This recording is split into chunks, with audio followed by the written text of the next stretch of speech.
Isolation day 81. It is Sunday the 7th of June. I hope you're all well and you're looking after yourselves. So it's been 4 whole weeks of transitioning from keto to low fat plant-based whole food. And if you've watched the previous video, every Monday I post an update, a weekly update of how I'm getting on and what the changes are. So tonight will be no different. What I thought I'd do is give you a full update and show you the movement. So here we go. Here is week 4 on a daily basis. Number of glucose readings taken. I'm getting a bit of grief from the pharmacy because of this. They're pretty unhappy with the number of testing strips I'm using. And I've had a bit of a warning, although I think for a while I'm going to be okay, I believe. Calories. There's one day I wanted to point out. I was struggling this day. I only managed I was just struggling. It was a bad day for me. As you can tell, I only had 99 grams of carbs. Yeah, I thought I'd highlight that one. Fat intake across the week, little bit higher than last week, but as an average, most days a little bit higher. As an average, pretty much exactly the same. Slightly less carbs. Total insulin consumed has dropped away even further. But then that might be explained by a little bit by the fact that there's a few less carbs. Total insulin ratio is the same, and yet my basal insulin has reduced further. So as a summary, this is under keto, week 1, week 2, week 3, week 4. So let's look at the highlight figures, just week 4 compared to keto.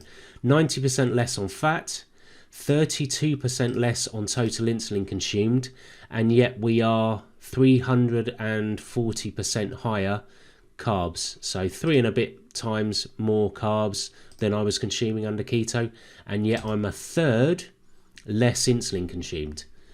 That is incredible. Basal insulin has now coming up for 30% less. So I'm at 2/3 where I was before I started this 4 weeks ago. My background, I'm still having to reduce. My total carb to insulin ratio is pretty much level at 5 times where it was before. Now, as a standalone, those figures for someone that was on keto, those are astounding. They are still moving, and I wanted to show you how much they're still moving. So let me drag this over. This is the Medtronic CareLink report. Look at how many lows I'm still getting. How many reds across the week. If you remember from the other videos that I posted, I was struggling 2 mornings in a row. I was worried about the dawn phenomenon. But what I decided was I was going to eat earlier. So you can see here, I'm eating earlier, eating my evening meals earlier. And that has got rid of all of the issues with the dawn phenomenon, or what I expected to be the dawn phenomenon. I'm happy about that.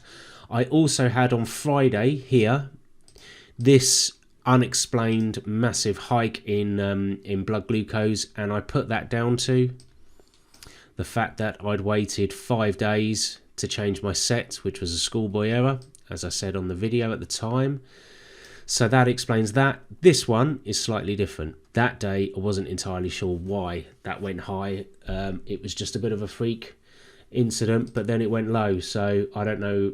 I took my blood twice and it stayed high. So very strange. But look, the situation is I'm still getting a ton of lows. So my basal and my bolus still needs to be adjusted. I'm nowhere near comfortable with the fact that I'm on top of the blood sugars.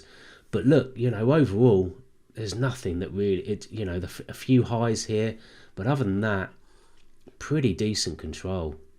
In so much as not going high, pretty bad control in so much as going low too often. But that's part and parcel of the transition. So that's the overview. I hope it's made sense and I haven't rushed through that too quickly. It's still very encouraging for me that I'm getting lows and yet I'm a third lower on all of my insulin intake and my carbs are massively up. The trick this week is to spend some time and standardize the food that I'm eating and try and continue to adjust my background and also my carbs. I'm going to show you a couple of decision trees this week just to show you how I'm adjusting everything. I'm nervous about taking it any further, strangely, even though I'm still going low. but I know I need to. So I need to get over that hurdle. What's the worst that can happen? I go high, you know. Let's be honest, that's it. That's it this week, and I hope you got value from that. I will catch up with you all tomorrow. Okay, have a good night.